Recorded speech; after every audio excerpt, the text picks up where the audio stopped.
Astăzi vorbim despre ideea cu numărul 3 și anume curățarea limbii.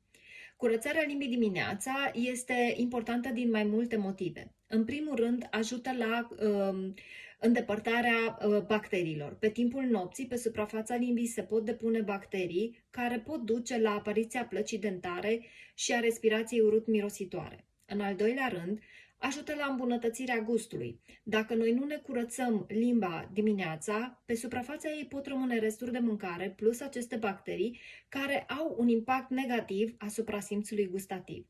Și în al treilea rând, ajută la prevenirea altor boli care țin de cavitatea bucală, cum ar fi gingivitele sau paradontoza. Aș vrea să spun câteva cuvinte și despre limba încărcată.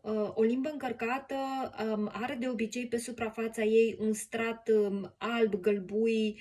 Este de obicei un simptom al faptului că pot exista și alte afecțiuni în organism, ca de exemplu candida, afecțiuni ale rinichilor, ale ficatului, ale tractului gastrointestinal. Cum curățăm limba? Este un procedeu foarte simplu pe care eu îl fac în fiecare dimineață la trezire, înainte de a consuma orice lichid, mâncare sau de a mă spăla pe dinți.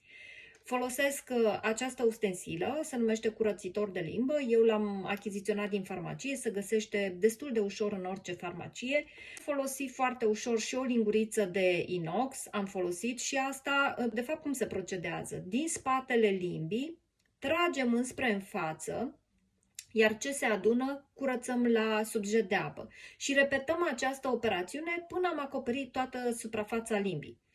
În mod normal, o limbă curată arată de culoarea roz deschis și fără alte depuneri. Mișcările trebuie să fie blânde, fără să ne rănim limba în vreun fel. Te invit să introduci această idee în rutina ta zilnică și nu uita că pentru igiena ta orală pe shop găsești și pastă de dinți 100% naturală, numai bună pentru sănătatea ta.